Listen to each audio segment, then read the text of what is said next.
नमस्कार, लोकसभा टीवी में आपका स्वागत है। मैं हूं प्रियंका। आइए शुरू करते हैं खबरों का सिलसिला। अंतर्राष्ट्रीय कथा प्रवक्ता मानस मर्मज्ञ विजय कौशल महाराज की 9 दिवसीय कथा 11 फरवरी से लाल बहादुर शास्त्री मैदान में शुरू हो रही है। इससे पहले शुक्रवार को एक विशाल मंगल कलश यात्रा शहर के प्रमुख मार्गों का भ्रमण किया। पीले परिधान में सजकर सिर में मंगल कलश और पोथी लेकर श्रद्धालु निकले। बिलासा नगरी में हो रहे श्री राम कथा को लेकर श्रद्धालुओं में उत्साह की लहर है। लाल बहादुर शास्त्री स्कूल मैदान में शनिवार से प्रसिद्ध कथावाचक विजय कौशल महाराज श्री राम कथा का रसपान कराएंगे। 11 से 19 फरवरी तक प्रतिदिन दोपहर 3 से शाम 6 बजे तक कथा चलेगी। इससे पूर्व शुक्रवार को भव्य कलश यात्रा निकाली गई। इस यात्रा में हजारों की संख्या में महिलाएं शामिल हुई। वे पीले परिधान पहनकर सिर में मंगल कलश लेकर राम नाम के जयकारे के साथ कथा स्थल के लिए रवाना हुई। यह यात्रा पुराना हाईकोर्ट, गांधी चौक, जूना बिलासपुर, सिटी कोतवाली, मानसरोवर चौक होते हुए कथा स्थल लाल बहादुर शास्त्री स्कूल मैदान पहुंची।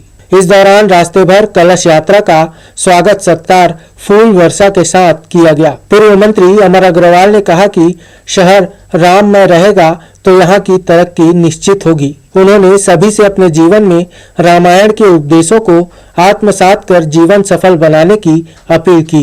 श्री राम कथा के आयोजन की भव्य तैयारी हो चुकी है। कलश यात्रा के दौरान बड़ी संख्या में आयोजन समिति के पदाधिकारियों सहित श्रद्धालु मौजूद रहे। लोकसभा टीवी के लिए कैमरामैन जयेंद्र गोले के साथ नीरज शर्मा, बिलासपुर। खाटू श्याम मंदिर में छत्तीसगढ़ प्रांतीय अखंड ब्राह्मण समाज की बिलासपुर इकाई ने शुक्रवार को सामूहिक उपनयन संस्कार यज्ञोपवीत का आयोजन किया। प्रदेश भर से पहुंचे 21 बटुकों का उपनयन संस्कार किया गया। यह आयोजन 2 सत्रों में चला।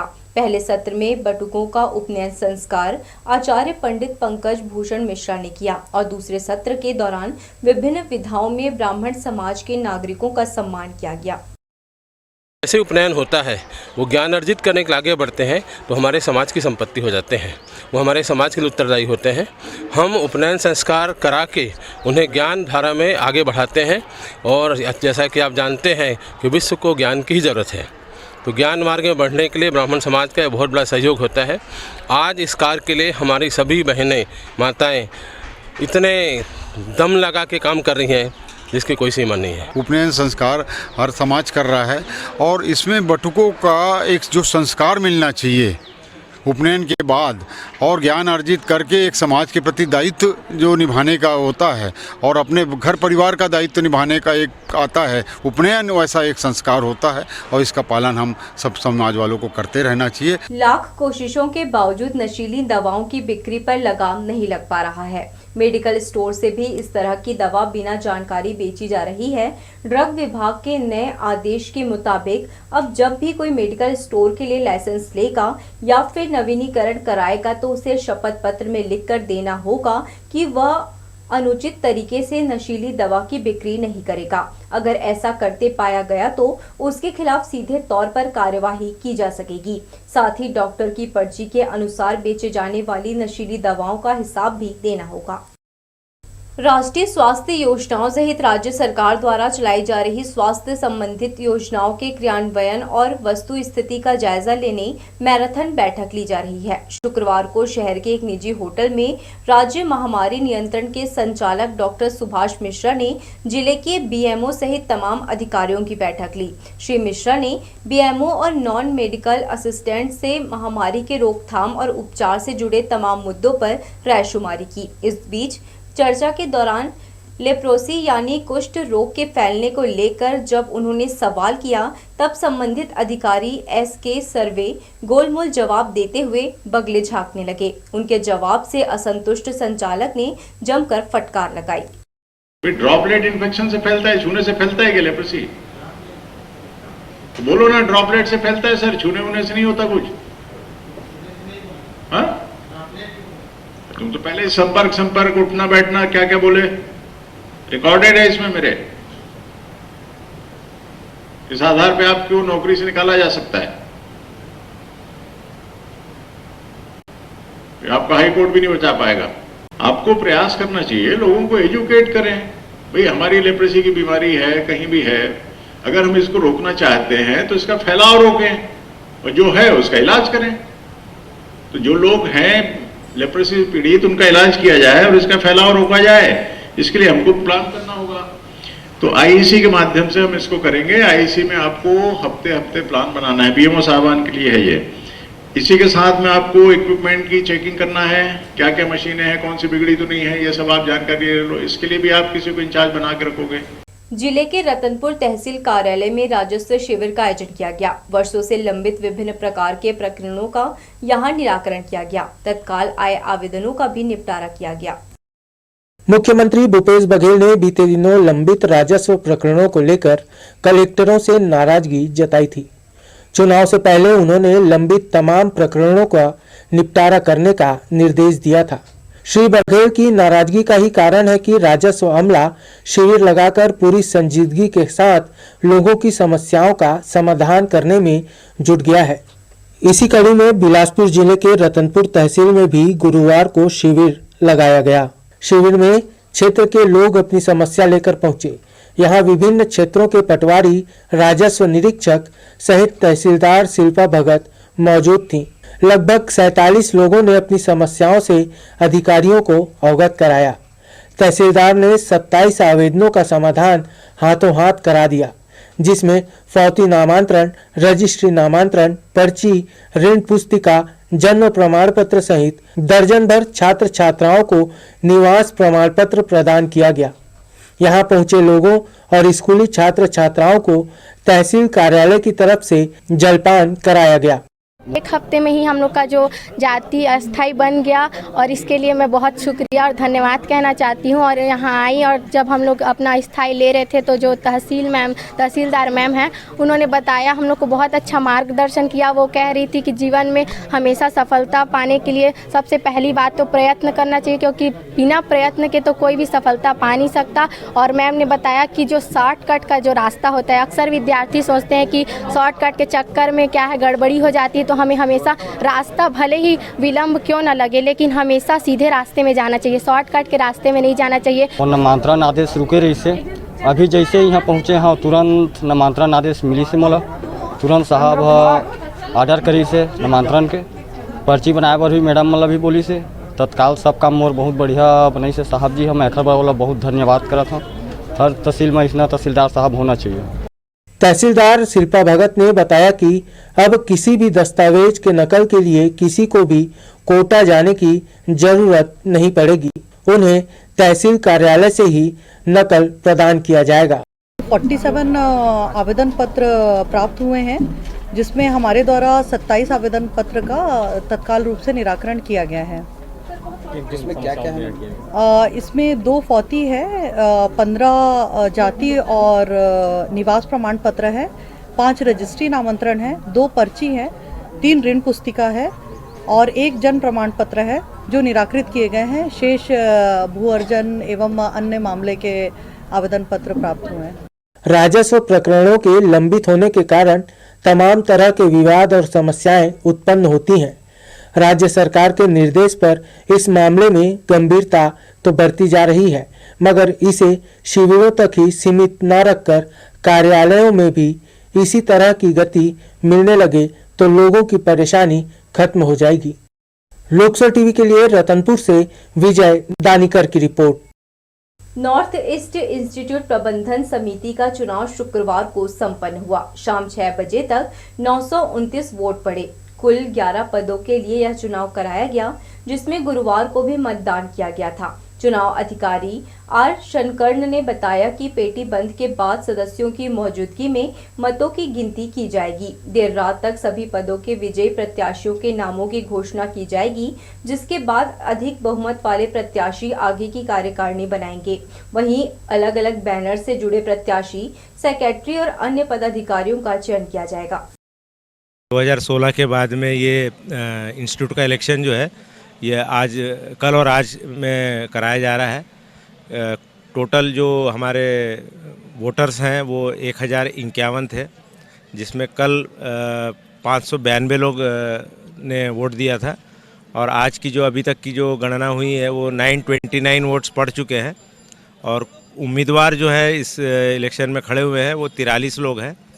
अभी 6 बजे तक का मतदान होगा और 6 बजे के बाद में जो आगे की प्रोसेस है वो काउंटिंग होगी, जिसमें एक 15-20 मिनट की औपचारिकता होती है, पेपर सीलिंग करना, बैलेट बॉक्स सीलिंग करना, उसके बाद में काउंटिंग होगी और ये लगभग 12 बजे के आसपास इसका नतीजा हमारे को मिल जाएगा।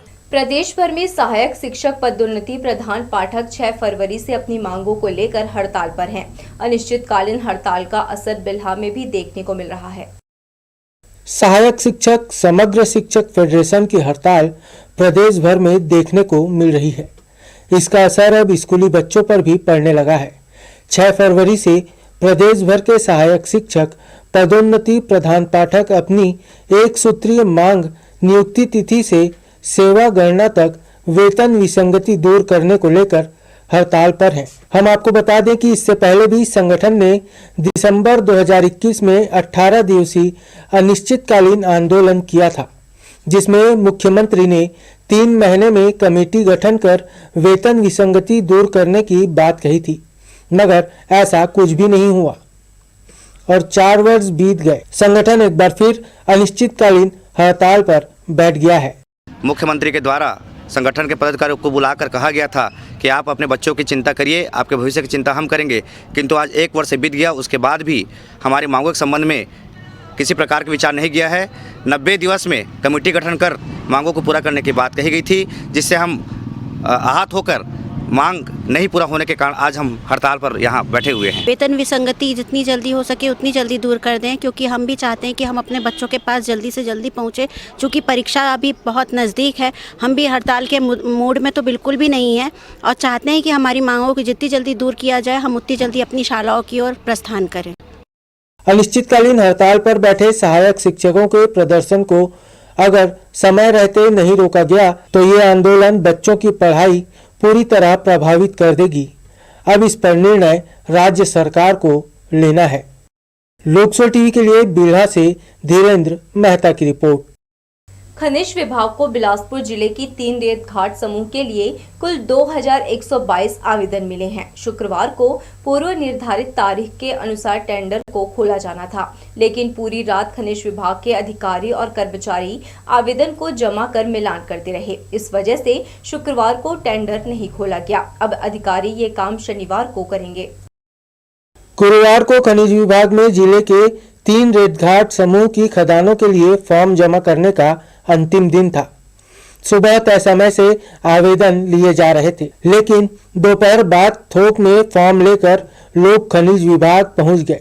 खनिज अधिकारी डॉक्टर दिनेश कुमार मिश्रा ने बताया कि गुरुवार शाम 5 बजे नियमानुसार आवेदकों के कैंपस में दाखिल होने के बाद गेट को बंद कर दिया गया। पूरी रात आवेदकों के फॉर्म जमा कराए गए।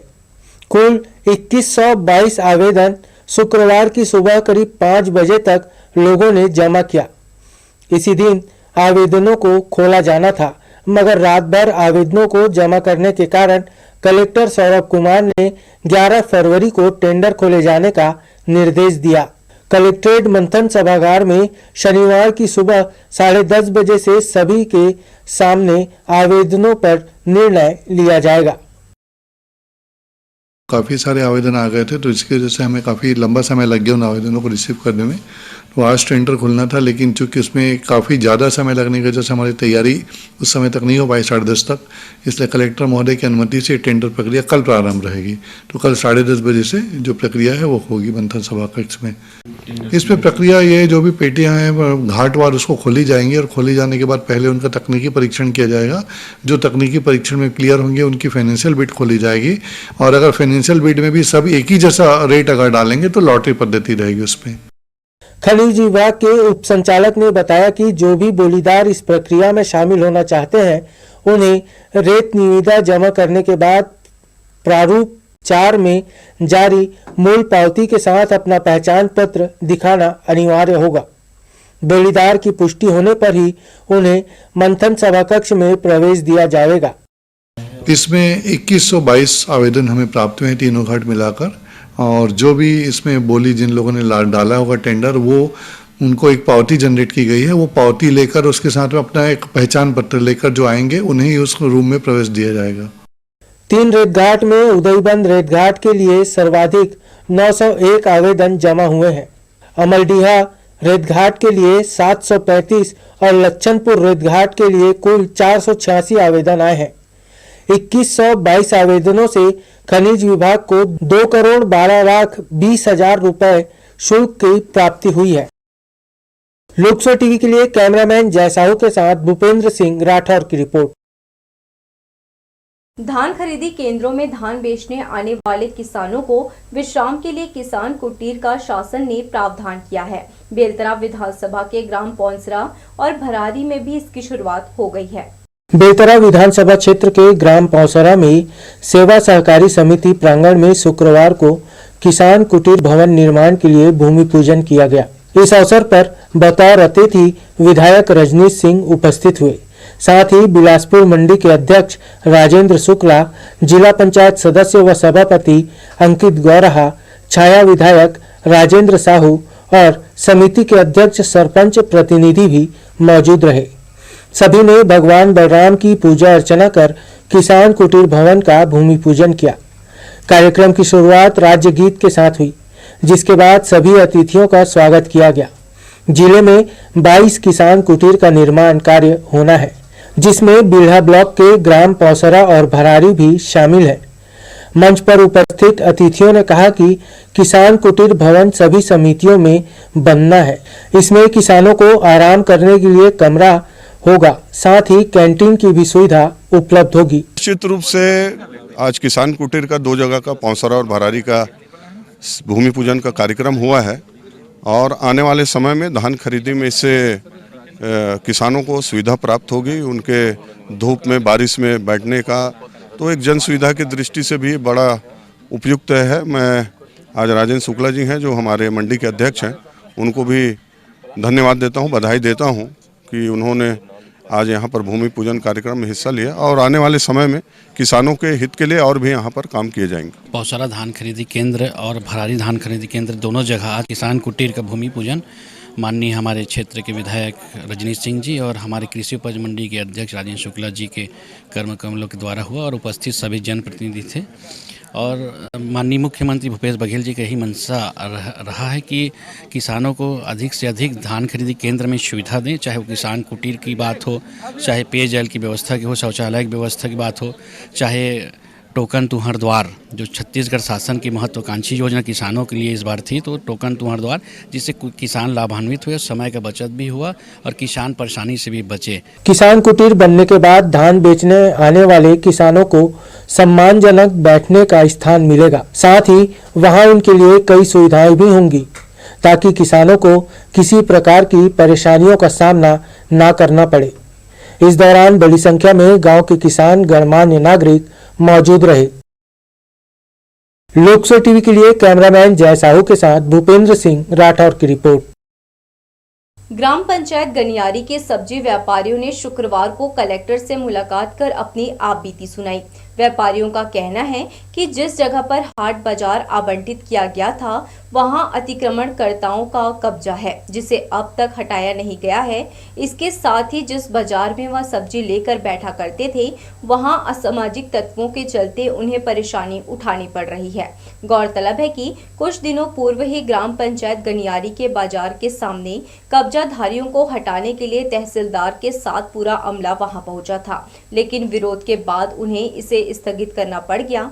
अब यहां के व्यापारियों ने मोर्चा खोल दिया है और कब्जा हटाने के संबंध में उन्होंने कलेक्टर को ज्ञापन सौंपा है।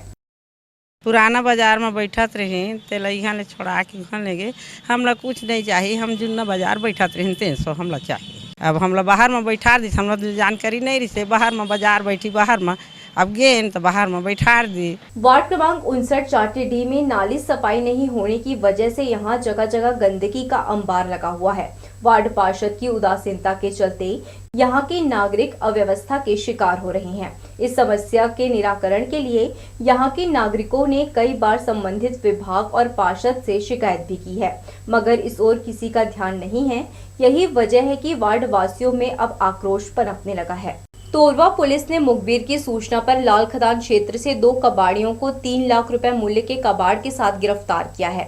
पकड़ा गया आरोपी पवन कुमार महिलांगे और अरबाज खान लोहे के पार्ट्स और सिल्वर के बर्तन को खपाने ले जा रहे थे। इसी दौरान पुलिस ने 2 छोटा हाथी वाहन में भरे कबाड़ को जब्त कर उनके खिलाफ कार्यवाही की है।